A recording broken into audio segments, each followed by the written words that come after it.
सत नमस्कार। मैं हूँ बिंदु खुराना और आप सभी का स्वागत करती हूँ हमारे स्पेशल एपिसोड में रिश्ते दिल से।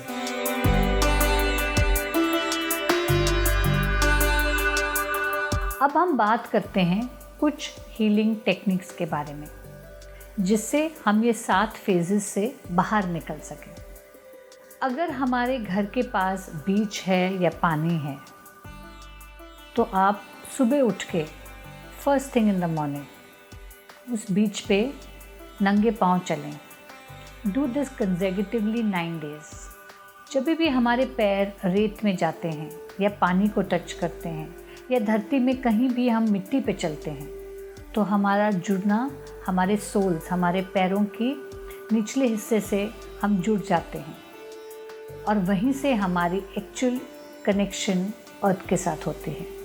अगर कोई पेड़ है आपके घर के पास, उसे ज़ोर से जाके हग करके, अगर मन भरा हुआ हो, आप रोना चाहते हैं तो प्लीज़ डू सो। कभी भी ऐसे लगे कि हम अपने दुख को किसी के साथ शेयर करना चाहें तो आप एक लेटर लिख सकते हैं। उसमें वो कुछ लिखें जो हमें क्रोधित करता है, जिससे हमें नाराज़गी हो या हमें दुख देता है। लेटर में आप 1, 2, 3, 10 पेजेस का लेटर लिखें। फिर वो लेटर को आप आईने के सामने एक बार लास्ट टाइम रीड करें।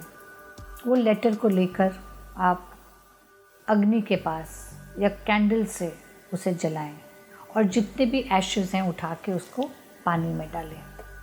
इससे आपका क्रोध, इससे आपका मोस्ट इम्पॉर्टेंटली जो हम कहते हैं हेल्पलेसनेस है, वो निकल जाता है।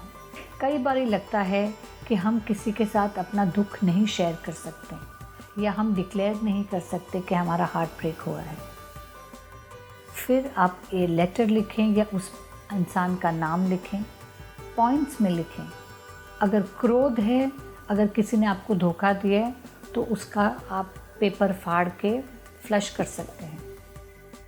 और अगर सच्चे मन से उसको याद किया है तो हम उसको किचन के सिंक में भी डाल सकते हैं पेपर को। इसी तरह अगर किसी की डेथ हुई है और हम उन्हें बहुत याद कर रहे हैं तो वो पेपर को, हम लेटर को या काटे हुए छोटे टुकड़ों को हम ज़मीन में गाड़ सकते हैं। ये हमारे इमोशंस पे डिपेंड करता है, क्या हमें क्रोध है या उसे सच्ची लगाव है। अगर कोई हमारा पेरेंट है और हम उन्हें सच्चे दिल से याद कर रहे हैं तो उनकी फ़ोटो, उनके लिखी हुई चीज़ें या जो हम उनका नाम पेपर पे लिखते हैं वो ज़मीन में गाड़ के उसके ऊपर एक प्लांट ग्रो करें।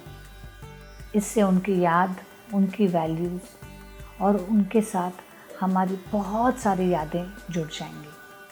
कई बार लगता है हमें कि जिस इंसान से हमारा इतना लगाव था वो कहीं दूर चला गया है, किसी और के पास चला गया है। ऐसे में हम उसकी याद ना करें तो बेटर है। वो क्रोध में लिखी हुई चीज़ों को हम अग्नि में अर्पित करते हैं, जिससे हम संस्कार या अंतिम यात्रा पे भेजने वाली बात, तो यादों को भी हम उनको कल्मिनेट करते हैं।